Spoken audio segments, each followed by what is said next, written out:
Okay. Good. Hey, Davey. It's good to be back with you. So we're getting into a little bit of a rhythm here and just sharing and talking, shooting the breeze, just having a good conversation. Yeah, I just I have to love, say right at the beginning that you are looking more like me every day. yeah, which is a scary thought. Yeah.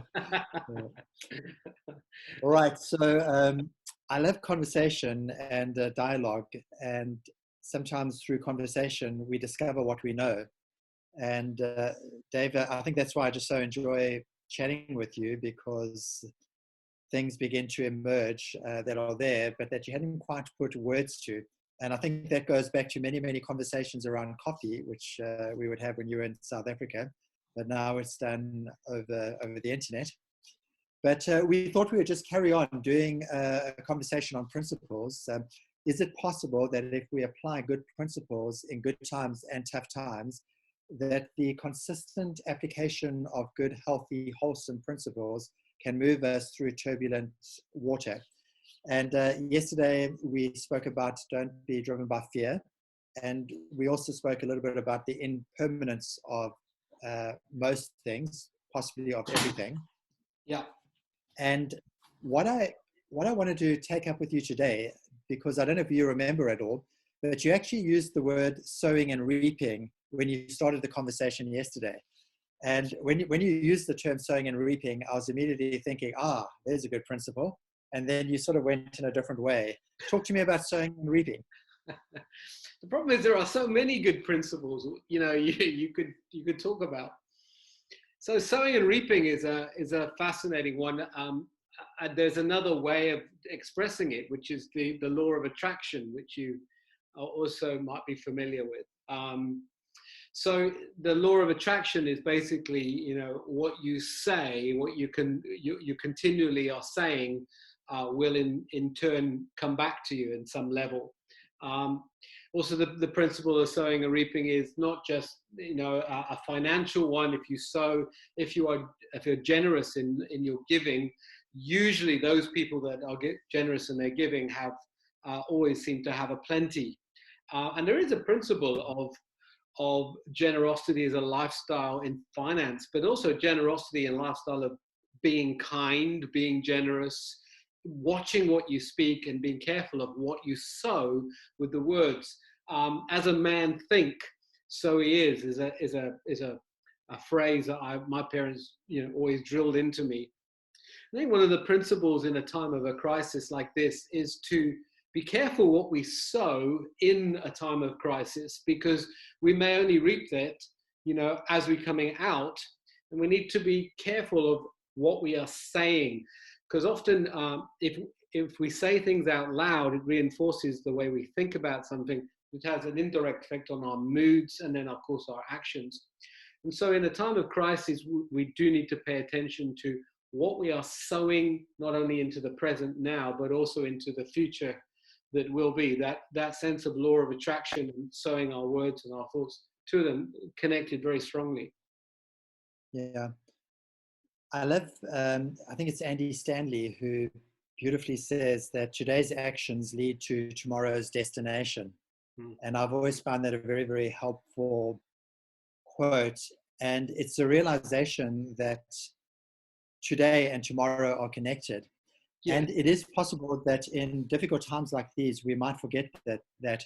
So a danger, for example, you spoke about the word generosity, could be that right now, because we're under pressure, we might lose our generosity. Very good. And yes, perhaps maybe there is a little bit less cash to go around, and there are certain wise decisions that we need to make. But it would certainly be a core to most of us: don't lose generosity, keep sowing generously in some form or another, because today's actions are connected to tomorrow's destination. Yeah, you see, in a time of crisis, this is so good conversation, Mike. In a time of crisis, protectionism is what rules. We protect our cash flow in terms of business. And what we're finding right now around the world is people are not paying their suppliers. And so by not paying your suppliers, the suppliers are not able to pay someone else. And ultimately, everyone suffers. People are put out of work because they can't be can't afford to pay it, because protectionism is the opposite. So if you sow protectionism around your own business, around your own life, you will reap protectionists who are protecting themselves. And it's the whole thing of building walls around you.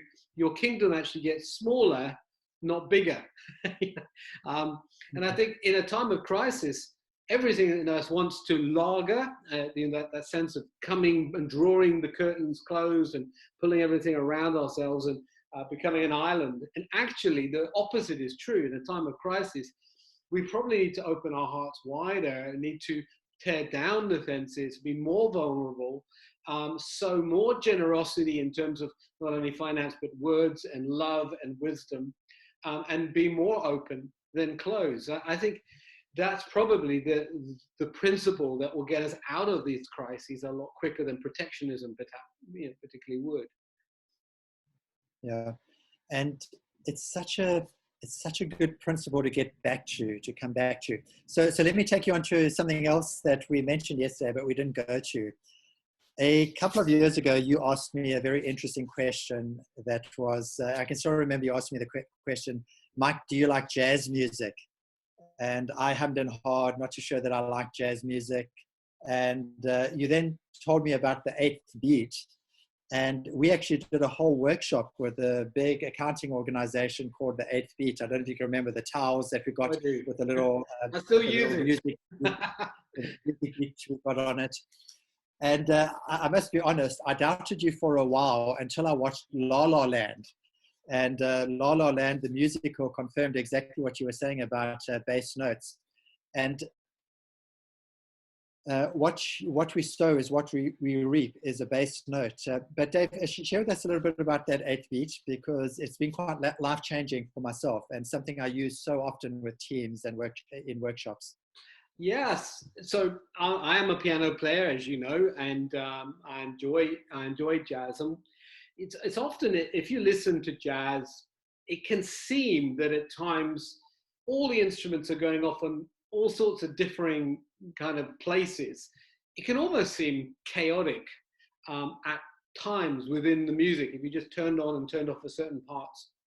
But the fascinating thing about jazz music is that every 8th beat, all of the instruments come down on that beat, doof.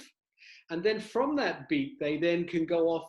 The piano could play at 16/4, the drums could be playing at 32/2, the electric guitarist could be playing in a different formation. But all of these beats, although they seem chaotic between beat 1 and beat 8, on that 8th beat, they syncopate together and they come down and they come back as one. And I think, the best jazz pianists, the best jazz musicians in the world are counting continuously in their head, so that they once you understand these are the pillars, these are the stakes in the ground that are uncompromising. It gives you great freedom to express outside of the beat 1 and the beat 8. And so you can go off into all these wonderful tangents, and in essence, that's what creates jazz, right? And so let's think about it in our own lives. What are the 8th beat? What are the stakes in the ground that form the 1 and the 8 beats in our life? That plodding rhythm that keeps us grounded and cemented together, that then allows times of crisis to come that can seem to be unrhythmic, take us off our routines, make us feel like we are disjointed in some way. But then there is a groundedness as we come back to that 8th beat that brings, and there's a yes in our being. And I think that's the principle of the 8th beat, which I think we need to do many more workshops on that, frankly, Mike. Yeah. And so 8th beats are bass notes which create order in disorder.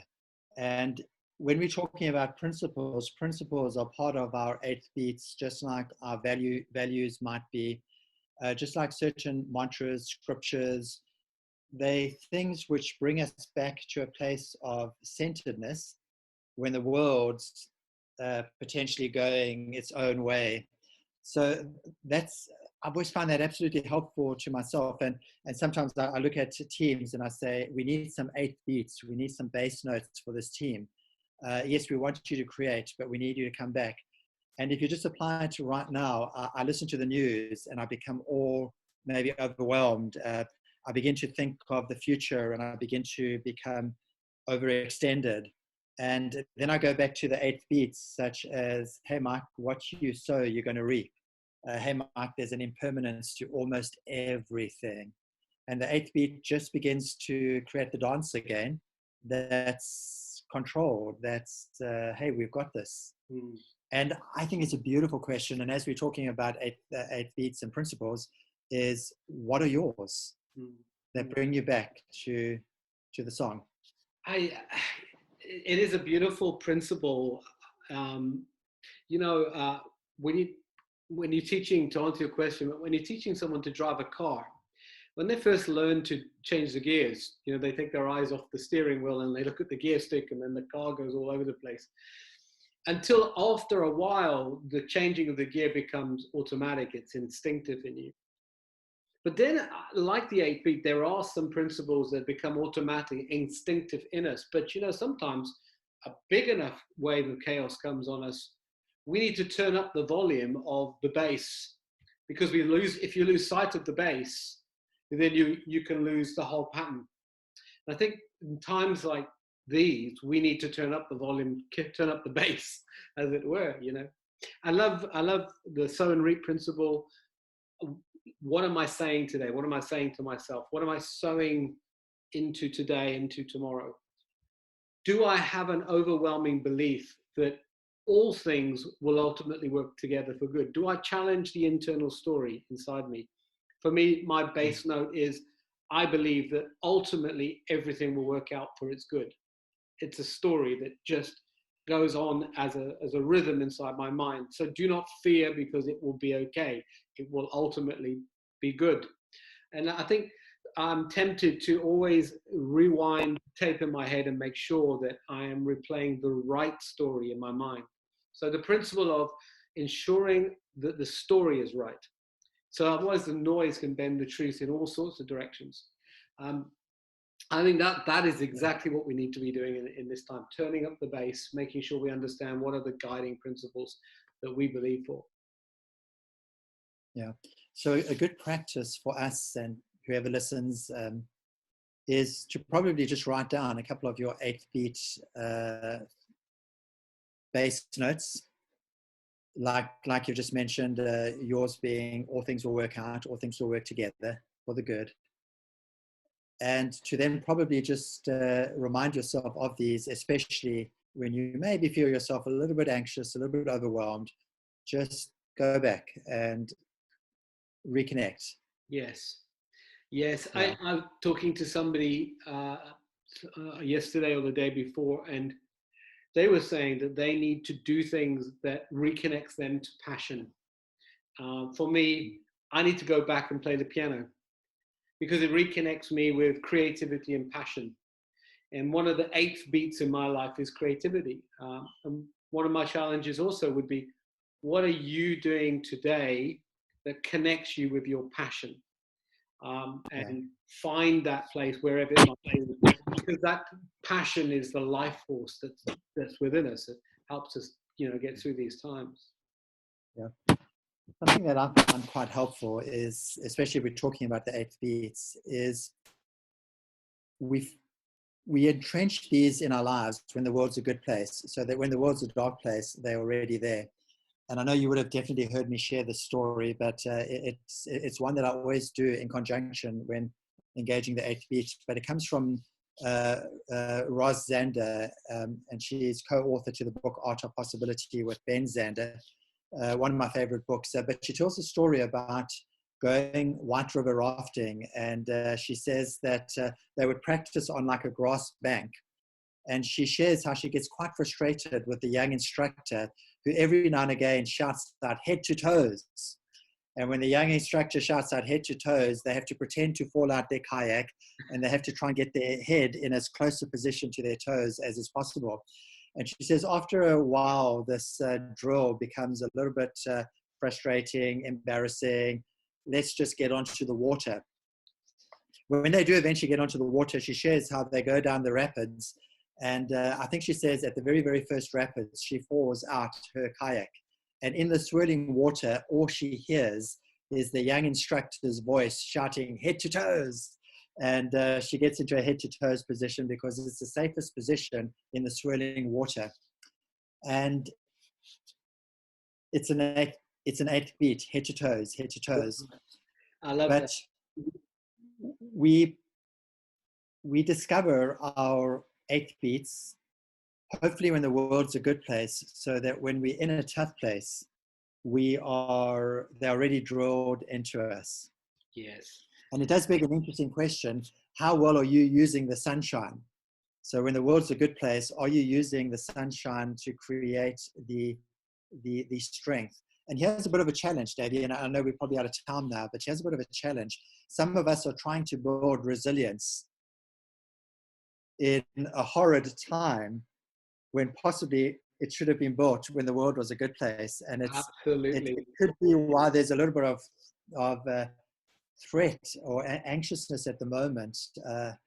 And yeah, because resilience is a muscle that we build so that we can use it when the times are tough. It's make hay in times of sunshine. I think as a principle, maybe we can discuss it in our next podcast. For me, is the principle of being present, and maybe we can discuss that in our next time. I think our time is up. Mike, it's been really, really great talking to you. May we find that eighth beat, and maybe reconnect that and feel grounded again.